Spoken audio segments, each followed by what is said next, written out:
Continue to friends ఈ video. పప్పు తాలింపు కావాలంటే చింతపండు వేసుకోండి ఫ్రెండ్స్. పులుపు కావాలంటే నేను వేస్తున్నాను, అలాగే వేస్తున్నాను. కావాల్సినంత వాటర్ పోసుకోండి, లేకుంటే అట్లనే వండుకోండి మీ ఇష్టం.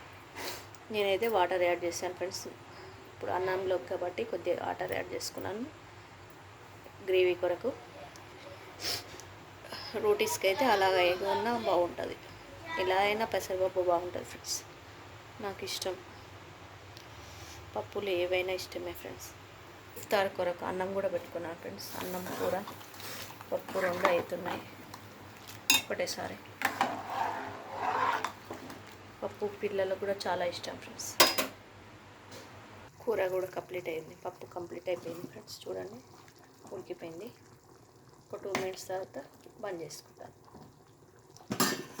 నచ్చితే మీరు కూడా చేసుకోండి. ఇలా 2 ఉల్లిగడ్డలు కోసుకున్నాను ఫ్రెండ్స్. కడాయి పెట్టుకొని నూనె పోసుకొని మంచిగా ఉల్లిగడ్డలు వేసుకొని దాంట్లో అల్లం ఎల్లిగడ్డ కూడా వేసుకున్నాను ఫ్రెండ్స్. దాంట్లో కారం, పసుపు, ఉప్పు వేసి మంచిగా తాలింపు పెట్టుకొని పప్పు ఉడకబెట్టుకొని పప్పు వేసుకున్నాను. అంతే ఫ్రెండ్స్, ఉల్లిగడ్డ తాలింపు. కొంచెం గరం మసాలా వేసుకున్నాను. కావాలంటే మీకు టమాటా వేసుకోండి, లేకుంటే కొంచెం చింతపండు కూడా వేసుకోండి, మీ ఇష్టం ఉంటే వేసుకోండి. లేకుంటే అలాగే రోటీస్లో కూడా బాగుంటుంది. నేను ఇలా చేశాను ఫ్రెండ్స్. ఎన్నో రకాలుగా చేసుకోవచ్చు, ఈరోజు ఈ రకంగా చేసుకున్నాను నేను. నచ్చితే మీరు కూడా చేసుకోండి. Like and share, subscribe friends. ఇక్కడ అన్నం అవుతుంది ఫ్రెండ్స్. గంజి వార్చుకోవాలి.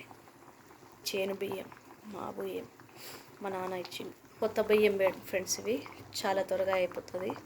ఆడనే ఉండి చూసుకోవాలి, పక్క జరిగితే మెత్తగా అవుతుంది. కళ్యాణం కావాలా ఫ్రెండ్స్ చెప్పండి, కావాలంటే నేను రెసిపీ చేసి చూపిస్తాను.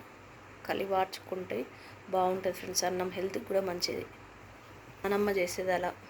చెప్పండి, నేను కూడా ఒకసారి ట్రై చేసి చూపిస్తాను మీకు. కళ్యాణం నాకు చాలా ఇష్టం ఫ్రెండ్స్. కావాలంటే చెప్పండి ఫ్రెండ్స్, రెసిపీ చేసి చూపిస్తాను. అన్నం అయిపోయింది ఫ్రెండ్స్, పప్పు అయిపోయింది. స్టవ్ కట్టేయడమే. దాని స్పెషల్ సింపుల్ వంటలు. సింపుల్గా ఉంటేనే చాలా రుచిగా ఉంటుంది. ఉల్లిగడ్డ తాలింపు పప్పు ఫ్రెండ్స్. ఇది చాలా బాగా వచ్చింది, మీరు కూడా ట్రై చేయండి. మేము తింటాం ఇప్పుడు. అన్నం కూడా అయిపోయింది. అన్నం వడియాలు, అన్నంతో చేసిన మిగిలిన అన్నంతో.